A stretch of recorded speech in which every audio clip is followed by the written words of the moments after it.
Hey, how are you? Good. How are you guys? Good, thank Welcome. you. You put your gum in the trash can like a professional. That was very nice. Threw it out. I feel like you can hear everything. So I don't want to Well, welcome. We're live. be gross. Oh, So, we're live right now. we're They didn't live tell you? live. They're supposed to tell the guests before they come in. Well, Roland just kind of mumbles everything. No so one I knows think- what he's saying. I think sometimes. I think he said it. I'm just in a. Do I need to put these on? You don't, You don't have, have to. to. Okay. All right. Yeah. Just talking to the You microphone. might miss some of my subtleties. You don't want to miss I might Norton's miss gum chewing. Is subtleties. it? You know. Yeah. Yeah. I've done it on the air. It's okay. But it was nice of you to not do it. It's professional. Yeah. Thank you so much for having me. Of course. course. Well, your book's out finally, right? Yes. I didn't know you had a book out. Nobody told me you had a book out. Oh my gosh. So I didn't would have know. called you if I had your number. Well, I would have. Well, CM has my number. He does. That's All right. right. Well, next time. I The would next have read book. it. Is Jim the only person that calls your husband They, CM? they call him Punk. I don't call him Punk. I call him CM. You know what's interesting? We were just having this conversation that if you were not like super entrenched in wrestling, you might think it's really disrespectful to just call a grown man punk. Right. I guess so. So I see a lot of people tend to say CM. Right. And Yeah. everybody's too afraid to say Phil because they're like, I don't know if I'm on that level. Right. Like, I don't. Somebody asked me yesterday, they were like, do you call him punk? And I was like, what is wrong with you that you think? You call him Phil, right? Yeah. I don't know him. I wouldn't call him Phil. I don't know. I know him as CM Punk, so I'd call him CM. That's just. Well, yeah. Well, you're not married to him. What's the that's yeah, but that wasn't his choice. What's the CM stand for? Yes, true. What does CM stand for? I think it's supposed to be a mystery for the rest of time. So. Yeah. Oh, it was just the name. Every interview I think he's ever done, He I says feel something like. different. Yeah. Oh, he does. So Okay. I don't want to break that. Right. Right. Okay. Yeah. You call him Punk. You still got his Call him- posters on the wall. You buy Yep. his toys. Yep. Like, yeah, totally. I tweet him, do you like, what does CM wrestle? stand for? Do you wrestle? I did, yes. You did. Okay. How long ago? I just retired 2 years ago, and that's when we Oh. started the book. But I did it for about a decade. Oh, okay. Yes. The book took 2 years. The whole process does. It took about a year to really get the actual book itself done. And, Yeah. Because you wrote it with no ghostwriter. Yes, which I for overestimated you. my abilities and thought, oh, this is going to be so easy. And no ghostwriter, no co-writer. And then, maybe 2 days into it, I was just crying into my hair. And Why just were you stress crying? eating. Was it hard to It's do? the hardest thing I've ever done in my life. What was hard? Was there anything in here that you like? As you start writing something, you're like, ugh, why did I open this can? What am I doing? You know what? It was almost the opposite. I would send in these drafts, and I would be ashamed that I wasn't more open, because the book is supposed to be this kind of love letter to the positive side of mental illness and what you can take out of that. And I was still being kind of ashamed of it, and so I needed to keep going through all these drafts and really put out the darkest moments of my life, my biggest mistakes, and just get the courage and kind of sack up and do it. Mental illness has been a big part of your family? Yeah, it runs in my family. Bipolar disorder does. Depression does. My brother was a soldier. He has PTSD. It's something we're more susceptible to. And I was diagnosed with bipolar disorder around 1920. And so... You It don't was a look that long old. time It's ago. a long time ago. No, we were And- joking about the year 1920. Yeah, it's like 100 years ago almost. That was did in sound like we were being 1920. dicks. We weren't. Guys, I use a lot of moisturizer. I am very old. When did yeah. you first realize you had something going on? Like, okay, 19 or 20, you got diagnosed, but when did you first realize, like, ugh, something's messed up? I was telling someone the other day, I don't remember a time where I didn't feel bipolar, where I didn't feel like there was something a little off. I was the weird kid that would drown her Barbie dolls and, solved every problem with violence, and I didn't understand why. I just thought that was normal. You Violence. just go right to rage? Yes, definitely. Violence was normalized. I would, hit kids in school all the time, and they were kind of afraid of the, tiny little bomb ready to go off. And so I think finding wrestling and using it as violence became an art form was a way to kind of release that and channel that energy. The book is really like, I wasn't, because I figured, it's called Crazy is My Superpower, by the way, and it's out now. But I figured that it would not be a wrestling book because you'd left wrestling. It was going to be just your life. And so I was like, oh, that's interesting, because I didn't really know much about you from before wrestling. And like, I was like, I figured I'd skim the beginning and then get to the part. But I ended up reading the entire thing because like I couldn't believe the stories you were telling, especially when you would tell them like jovially. Like you talked about this like incident where your dad was beating up your mom and choking her, and like AJ walks in and sees her dad holding a TV over his head about to slam it on her mom. And I'm like, oh, this must be this moment where like the family falls apart. And she jumps in, stops it from happening. And within a few hours, by that night, everybody's happy and together again. And it was like, that's, I mean, you talk about normalizing things. Like, that's crazy. Definitely. Was he a drinker? Yes. Oh, he was drunk. And that's why I don't drink. Yeah. And he did drugs too, right? There was definitely drug use and alcohol use in my family. And I think it all kind of stems from everyone having their own bouts of depression. And in my household, mental illness was not something we respected or acknowledged was real. And so everyone found their own way out. My mother went undiagnosed for most of her life until she had a breakdown, and there was no way to ignore it anymore.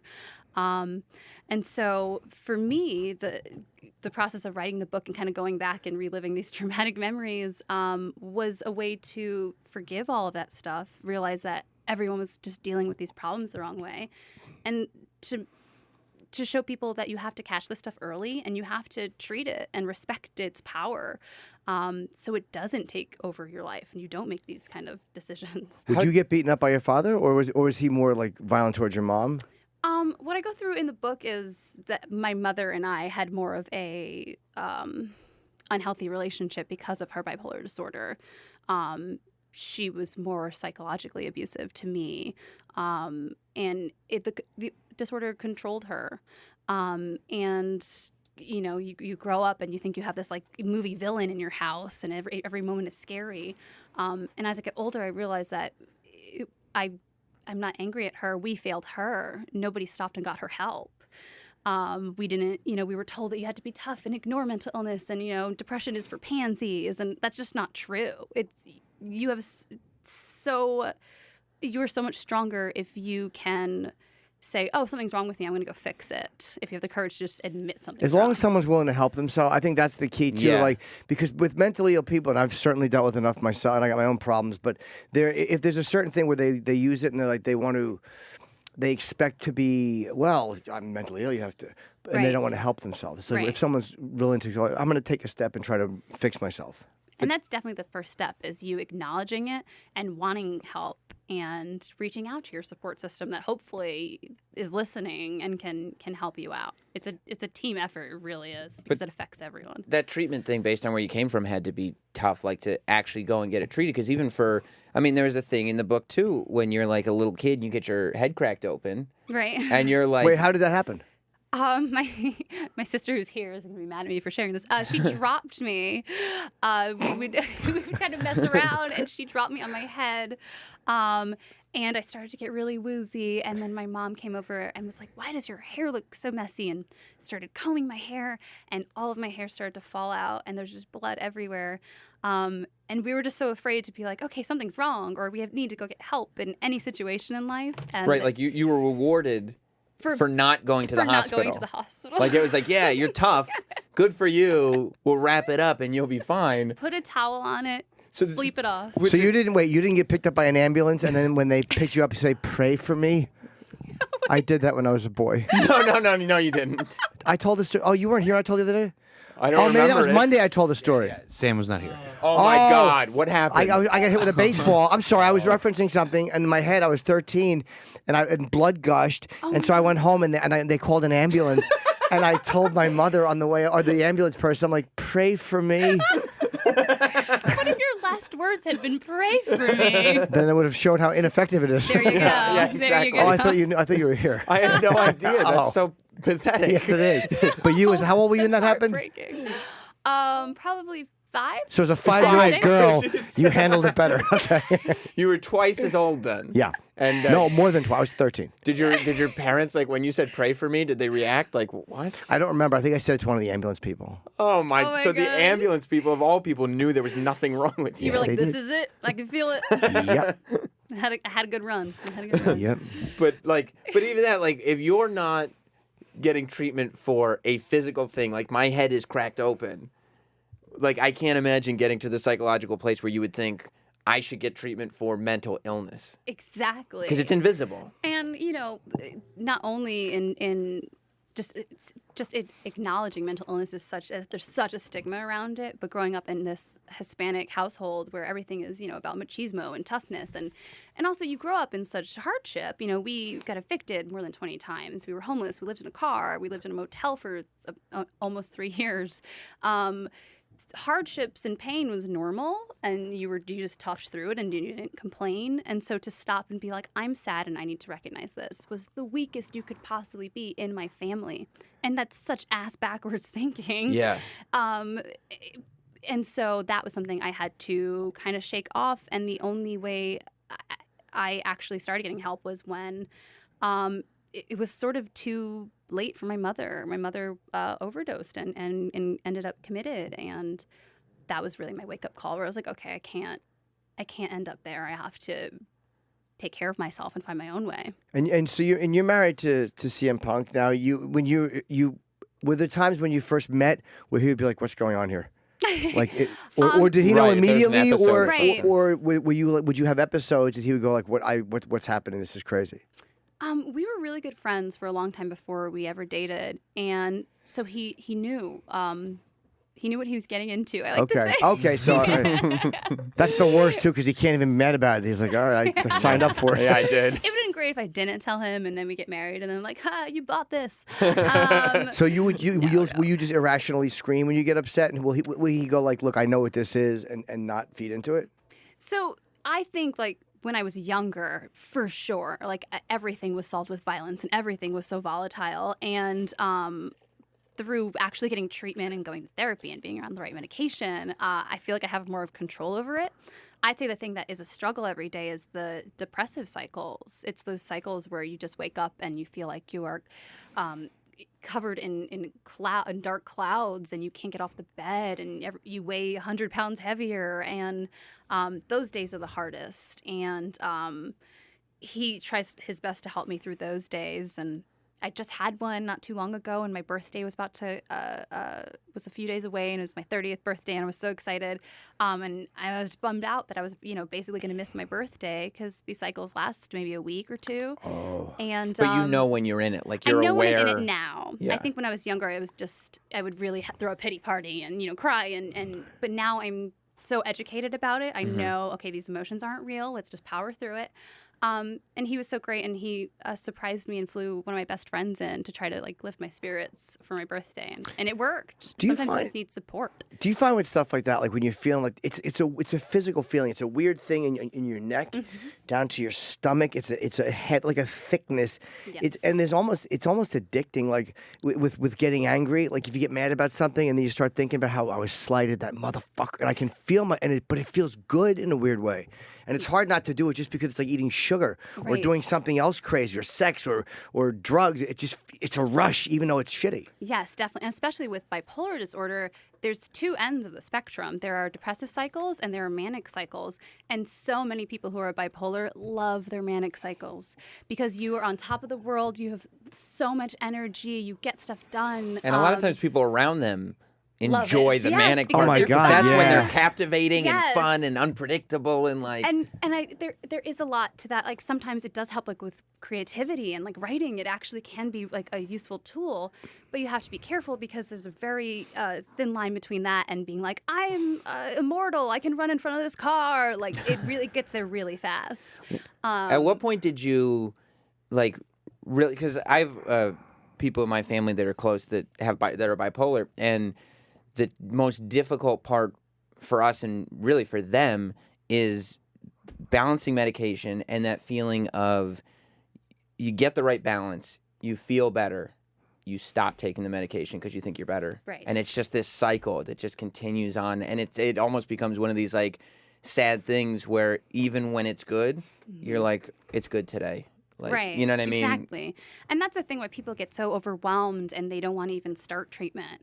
I think I just read a stat on NAMI.org, who I'm partnering with now, so I'm super proud of that, the National Alliance for Mental Illness. But I read a stat on their website that said that most people wait 10 years to start getting treatment after their symptoms start, which is insane, but that is what I did too. So it's so hard for people to just commit because they know it is a process and it's something that you have to fight every day and take care of every day, and it doesn't stop. There is no cure, but there's treatment, and you have to commit to it. But when you you take medication. It's always scared me to take anything because I know those manic states and Right. because I'm like, it's gonna fuck with my creativity. I'm not gonna be able to think as clearly. I don't want to be one of those people who's medicated with spittle in the corner of their mouth. You know those people that whenever they talk, they're like, I feel really great, and then they get like that dry spit. You're like, oh. Those psychic, how are you? Very even. Oh, go fuck yourself. It's just a scary way to be. People are so afraid of feeling like a robot, and sometimes when you start medication, it can feel like that. There is a bit of a fog, maybe the first week or two, but you just get past that, and then it kind of everything evens out and falls into place. But those first kind of steps can be so demoralizing to people because it doesn't work right away. So it is something you have to commit to, and hopefully have a support system that convinces you to just keep taking it, keep trying, find the right dosage. I see it like a balance scale. It especially with when you find the right dosage, you just instead of being all over the place, you find a nice, comfortable balance between it. What do you do when you get like when you were working for WWE? If you would go through one of those cycles where you don't feel like you can get out of bed, I mean, the WWE is kind of known for stopping for no one. Right. So is that something? Do you have to power through it? Do you explain to people like this is what's going on with me? Well, no one knew. It was something I kept very close to the vest. Only the closest people to me that would travel with me or hang out with me, and I would tell them. I was lucky enough to have really good friends on the road that I would tell them, okay, look out for me today. Make sure I don't kill anyone. But it was the kind because I have committed to a perfect combination of therapy and treatment. I do feel like I am able to handle the stress of that, and I am able to power through when I am having a bad day. How did it feel to watch CM fight in UFC, to take such a jump from wrestling to that? Oh gosh, it was a mix, so many different emotions all at once, such a cornucopia of emotions. I am someone who believes in going for whatever your dream is. I was the homeless kid in New Jersey, and then I ended up as a multiple time champion on TV. And people would have laughed at me when I was a kid if I would have said that was my dream. So for him to want to do something so bold, I supported him 100%. But it's, I really like his face. So I didn't. You didn't want him to get punched in it. But, I was just so proud of him for, doing it. But is it like as a spouse, is it more difficult to watch him do that because you could watch him wrestle, but that it's dangerous, but the guy who's across from him is not, hopefully, trying to hurt him. Right. Whereas, like, I'm now watching my husband in a situation where that guy who's a professional wants nothing more than to knock him out. Yeah, inflict Right. damage onto this person. Is that like yeah, that was definitely the weirdest thing, was just even like the months leading up, just knowing that there's this person out there in the world that their only thought is hurting your husband. That is what their game plan is for months. And that's their job, and I respect the sport so much, and I think they do a wonderful job, but it's Did you go to the fight? I did, and I wasn't going to go. I was going to watch from backstage, and like the last second, I was like, okay, I'll sit ringside. So I sat ringside, and I sat with one of Phil's sisters, and and then just got out of there right when it was done. And what did you say after? Because it was, again, the guy he fought, Mickey Gall, was just he's a jiu-jitsu guy. It's a hard thing to beat when a jiu-jitsu guy grabs you. I mean, Right. even though, CM Punk's a very tough dude, it's just hard to take 9 years of jiu-jitsu and put it, you can't do it. It's just very hard. So what happened afterwards when you guys go backstage? Because he seemed to handle it okay. yeah, I mean, I think that there's probably, I don't think it hurt that, for one night of working, you get paid $1 million. Like, he was pretty psyched about that. Yeah, believe me, I'd let Mickey Gall kick me in the mouth for $1 million. Yeah, of course. Yeah, so he came backstage with the most giant smile on his face, and he was incredibly sweaty, and I just threw myself on him. I was like, I'm so freaking proud of you. And his speech was just so moving, and I try not to get emotional in front of people. So we just kind of went to our little corner, and I was like, that was so fucking cool. I'm so proud of him. Does he want to fight again? Yes. Does he have one lined up? Because I've been hearing rumors here and there. He wants to fight again, and I'm never going to be the person that stops someone from doing whatever their dream is. So I support it. I'm just, I just look at his face right now and I'm like, okay, stay that way, stay that way, stay that way. There's also got to be this amazing feeling because, like, above anybody, like, what the WWE schedule is, which is, like, you can psychologically build towards this thing. Mm-hmm. It's over, and the next night, like, it's just never ending. Right. Whereas with this one, like, he trains, he fights, and, like, regardless, it's over now. Like, Right. there's, like, I can start thinking about the next thing, but it's not like tomorrow I have to be ready to just Do it again. continue on with the Yeah. show relentlessly. Definitely. And I feel like there is a give and take. There's one thing with like writing a book, I have to wait 2 years to know how people are going to receive it. And in wrestling, you get that instant gratification. Quick fix, yeah. And so like that's a different kind of ride to go on. Yeah. But there is something so wonderful about just being calm and going to your own bed at night and waking up and not having to peel yourself out because you're so hurt. So there is a piece that I think neither of us really knew through our home lives or through our work lives because everything has just been so hectic and gypsy-like and moving at 100 miles an hour. And so to finally have that calm place called home is different, and we're getting used to it. Yeah. I've been curious for a long time because, like, I met you a long time ago. Yes. Like, I met AJ. Do you really remember meeting him, though? Yes, I do. Okay, Sam's like, she's not going to remember me. I'm like, she will. I dude. didn't say that. I met her in Rahway, New Jersey, Yep. like before she was in WWE, like wrestling in one of these tiny shows. And I remember like she's sitting there just trying to get on this show in Rahway. Mm-hmm. And like a year later or so, or however, not terribly much later, she pops up on TV in NXT and like this whole thing starts. But like, I don't know if it's a question about psychologically or because I worry for myself. Like, how do you get to a place where you realize that this thing that you always considered was a lifelong dream, which is wrestling, like this is what I want to do with my life, is, oh wait, this might just be a chapter. Oh gosh. You know what and I talk about that in the book, that there's something gratifying about chasing something and chasing it and being like, okay, one day I'm going to get that. And it's kind of like if your dog is like trying to chase a squirrel and then like, what is he really going to do when he gets it, when he catches it? And so for me, there were so many moments in my life where it was just about getting signed. It was just about like getting a job that I could help support my family. And then it happened. And then I was like, oh, okay, well now I have to make new life goals. And I literally wrote a list. And I was like, these are all the things that I need to accomplish in wrestling. And this might take me a decade, but this needs to happen or I'll never leave. And then I did them all in like 3 years, a lot of them within the first year. And you kind of are left in this place where I think people like struggling in a weird way. People are a little masochistic and they want to have something to be angry about or have to keep fighting for. And when you are content, that's a strange feeling.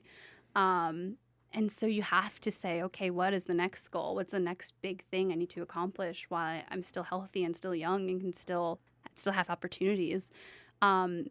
So for me, it was, okay, I lived this life of hardship. It had to have been for a reason. It has to have been so I can share my story.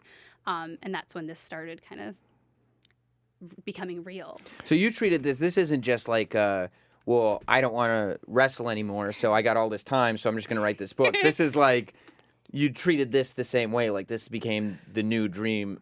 Yeah. Just getting a book on the shelf. Yeah, I went to NYU for a solid 6 months. Did you really? What did you want to major in? I was studying film and television, and I wanted to write screenplays. So my whole life, I was always writing stories because I loved comic books and I loved video games. And so writing about those in that realm of fantasy was my escape from my reality. So it was always my strength, and it was always my safe place. And so I went to study that in school and got kicked out and started wrestling. Why'd you get kicked out? I couldn't afford it. Oh, School's money, really okay. expensive, and I was very poor. Very hopeful, but very, very poor. Were you a good screenwriter? I think I had straight A's my first semester. What's the name of one of the things you wrote, like one of your titles?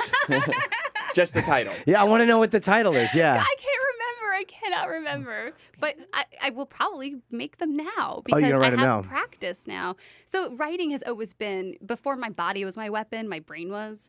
And so it's always been a goal to kind of get back to that thing that I found strength and comfort in. And I wasn't sure if I could do it. And I did it all on my own, and it's been getting such positive reviews and reaction that I feel like I have become an author through this, and I want to keep writing. I'm working on my second book now. What's that about? Is it a follow-up? It is a follow-up, and it does go more into fitness and how you can kind of create your own therapy, and how that really helps. You can really formulate your own type of therapy to healing with any sort of stress or depression or mental illness. And it will have ridiculous stories like this one does.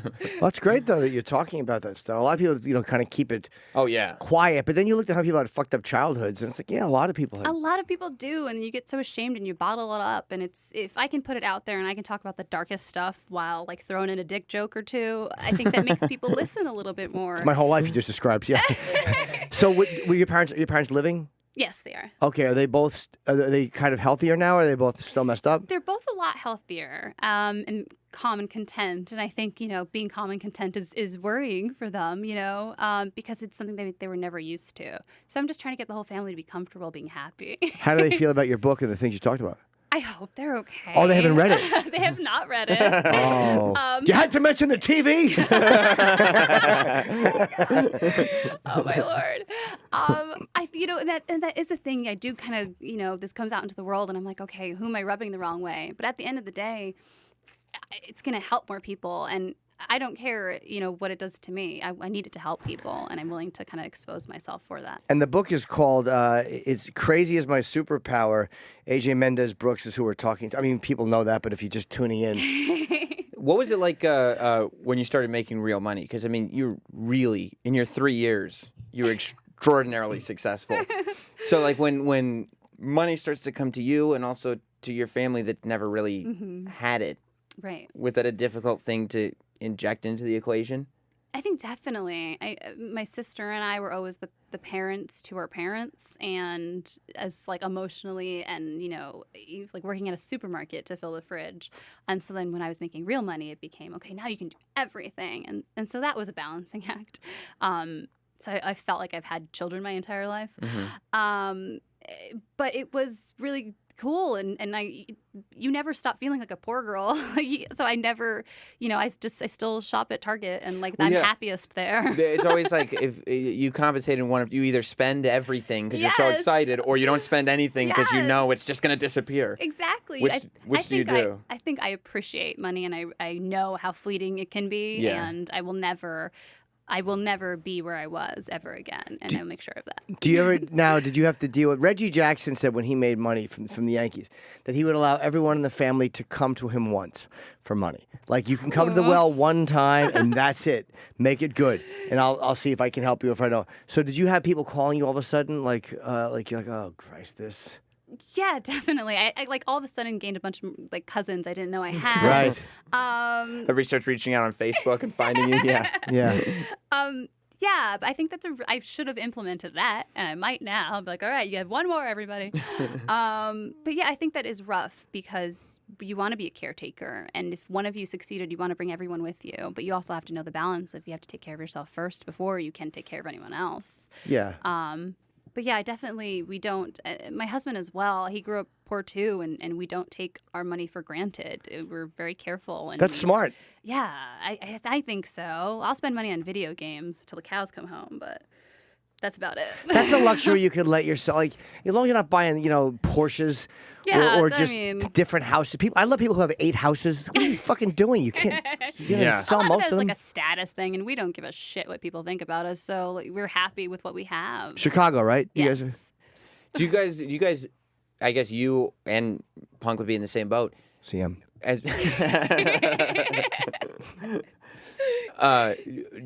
Do you guys go through moments where you miss not everything associated with the business, but that crowd reaction to what you're doing? Like, where you're just sitting there being like, it'd be nice right now to just be in the ring in front of, even if it could be 70,000 people, it could be 15 people that are just reacting to something cool that you're doing. Because there's nothing, know that there's that much of a replacement for it. I mean, there's the one fight, which was probably what felt like that rush again, but that's...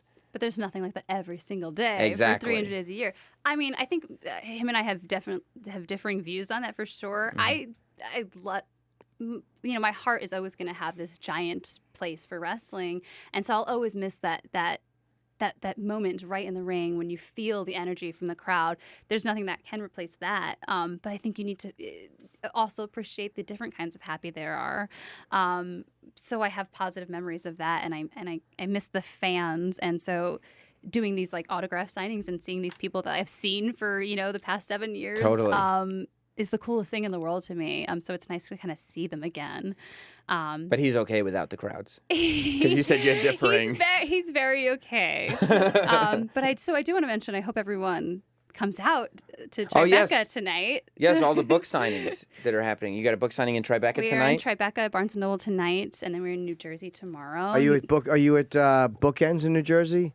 Yes, tomorrow. It's an independent bookstore in Inglewood, right? Yeah. Where is it? Ridgewood. Sorry. Yeah, it's a great independent bookstore. Bookend, yep. And then back to Illinois on Saturday, and then April 11th in Chicago, and April 13th you're in Austin. So you're back on the road. I am, and it feels so strange. And right away I was like, oh, I forgot what not sleeping felt like. Oh, yeah. This is awful. So were you good? Worth it. Were you good on the mic when you were did you have a good? The mic. Yeah, I would say that was my strongest point. It was okay. Yes. Yeah, I've always thought I should have done that just because I was so good. You think you're good on the mic? Yeah, with that stuff, yeah. Like what type of stuff would you do? Bow out, wrestle you. I would just shout, whatever. Can you cut a promo? Have you cut a promo? Many promos. Many promos. Like what would you say? Depends on who I'm wrestling. Like let's say you're wrestling like let's say superstar Billy Graham had taken your title. Yeah, I'll just go get my belt back. You stole my belt. I do a very good Dusty Rhodes. He was my favorite wrestler as a kid. Dusty was awesome. Yeah, he That's was a great. bad Dusty Rhodes. Not a bad Dusty Rhodes. Okay. Yeah, Any effort I appreciate. I know what hard times is. I'm very good. People are jealous. It's really, really bad. Yeah, It's really she knows bad. It's good. She knows. So do you?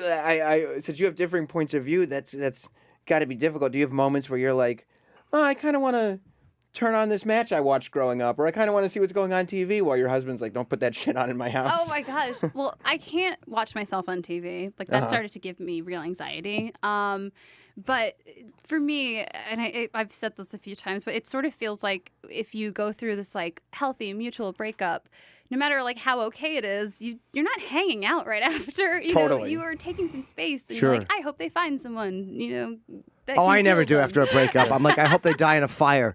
And I find someone. Yeah.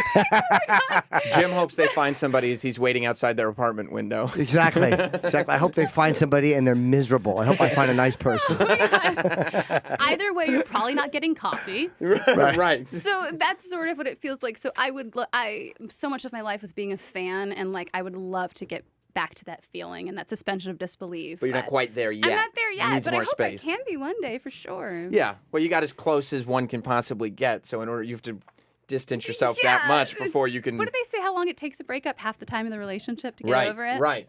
All right. There you go. Yeah. Usually you get 10 years, so that's 5 years at least.